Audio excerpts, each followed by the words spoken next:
Anies Baswedan menghadiri rapat kerja nasional atau Rakernas ke-1 Partai Umat di Asrama Haji Pondok Gede, Jakarta Timur pada Selasa 14 Februari 2023. Anies adalah salah satu bakal calon presiden yang didukung oleh Partai Umat. Saat Anies bertemu dengan Ketua Majelis Syura Partai Umat Amin Rais, mereka langsung berpelukan.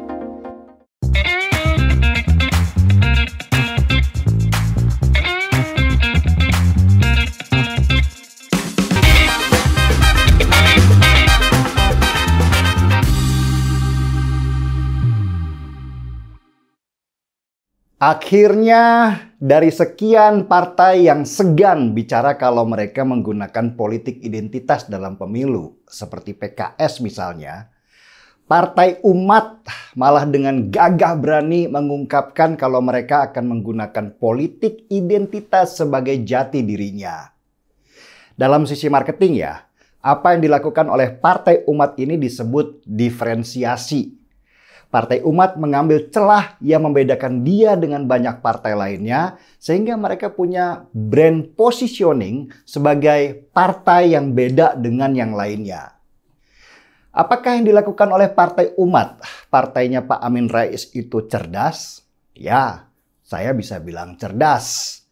Partai Umat tahu kalau mereka tidak bikin brand yang kuat dan berbeda, mereka nggak akan dibicarakan oleh banyak orang. Sebagai partai baru yang benar-benar baru, sebuah partai harus punya pembeda dengan partai lainnya yang berfungsi sebagai kompetitor mereka. Dan langkah berani yang dilakukan oleh Partai Umat dengan mengatakan bahwa mereka adalah pengusung politik identitas, bisa dibilang sebuah strategi marketing yang cerdik karena mereka akhirnya dibicarakan oleh publik. Pro dan kontra untuk sebuah partai baru adalah sebuah keharusan kalau mereka ingin dibicarakan orang. Partai Umat tidak mengandalkan Amin Rais saja, seperti partai yang juga baru bernama Gelora yang hanya mengandalkan Fahri Hamzah sebagai ikonnya. Tapi antara dibicarakan sama dipilih itu beda banget. Segmen market yang dibidik oleh Partai Umat itu adalah segmen yang niche, yang istilah marketingnya adalah segmen yang sangat kecil. Memang umat Islam itu mayoritas di Indonesia, mencapai 90%-nya. Tapi pangsa terbesar umat Islam itu ada di NU dan Muhammadiyah, bukan kelompok radikal seperti FPI dan saudara-saudaranya. Mungkin kalau di Jakarta mereka besar lah, tapi kalau bicara Indonesia, prosentase kelompok yang radikal yang ingin digait oleh Partai Umat itu kecil sekali. Itu baru berebut dengan NU dan Muhammadiyah yang jemaahnya bebas memilih partai apa saja. Belum lagi Partai Umat harus berebut atau bersaing memperebutkan umat Islam dengan partai berbasis agama lainnya seperti PKB, PAN, PKS, dan P3. Tapi saya tertariklah dengan langkah Partai Umat ini. Apalagi mereka kemudian mengusung Anies Baswedan sebagai calon presiden mereka. Dan Anies tampaknya senang-senang aja. Partai Umat tanpa sengaja sudah menguatkan brand Anies Baswedan sebagai bapak politik identitas Indonesia, sesudah dia memanfaatkan polarisasi yang kuat sekali di Pilgub DKI tahun 2017. Tim suksesnya Anies Baswedan yang saya yakin mereka itu sekarang kelimpungan. Satu sisi narasi Anies Baswedan sebagai bapak politik identitas itu merugikan nama Anies secara keseluruhan. Tim ses Anies ingin mencuci bersih Anies dari narasi politik identitas dengan menyandingkan Anies Baswedan dengan kelompok agama lainnya seperti Kristen atau Hindu. Anies bahkan didandani habis-habisan sebagai bapak toleransi dengan hadir di acara-acara keagamaan non-Islam. Meski jujur aja, tetap jadi bahan ketawaan banyak orang karena terlihat canggung dan tidak natural. Tapi mereka butuh itu supaya bisa meraih massa selain kelompok radikal yang konsisten memilih Anies Baswedan. Anies Baswedan waktu diwawancara juga bicara terus-menerus membangun kontranarasi bahwa dia bukan bapak politik identitas.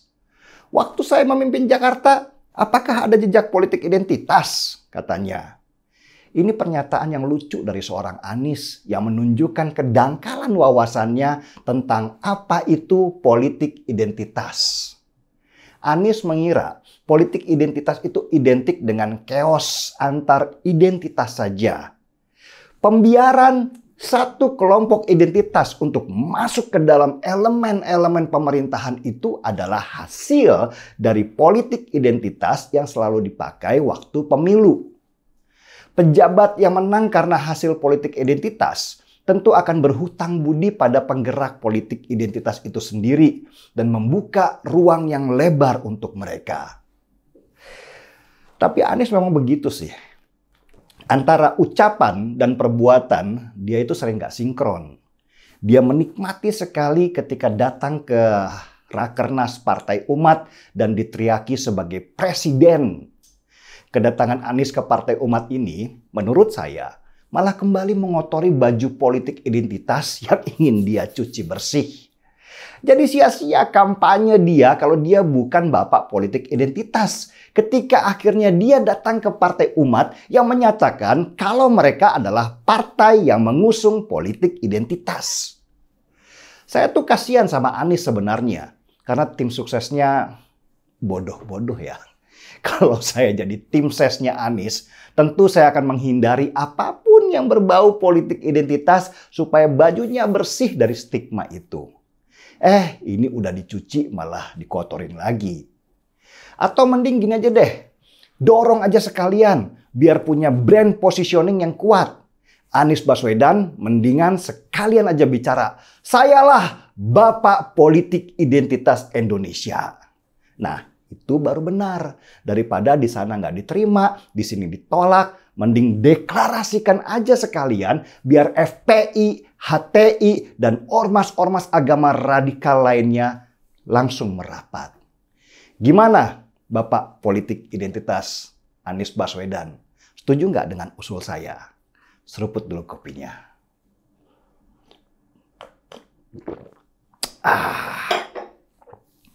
Markibong, mari kita bongkar semua. Saya Denny Siregar, kita di acara Timeline.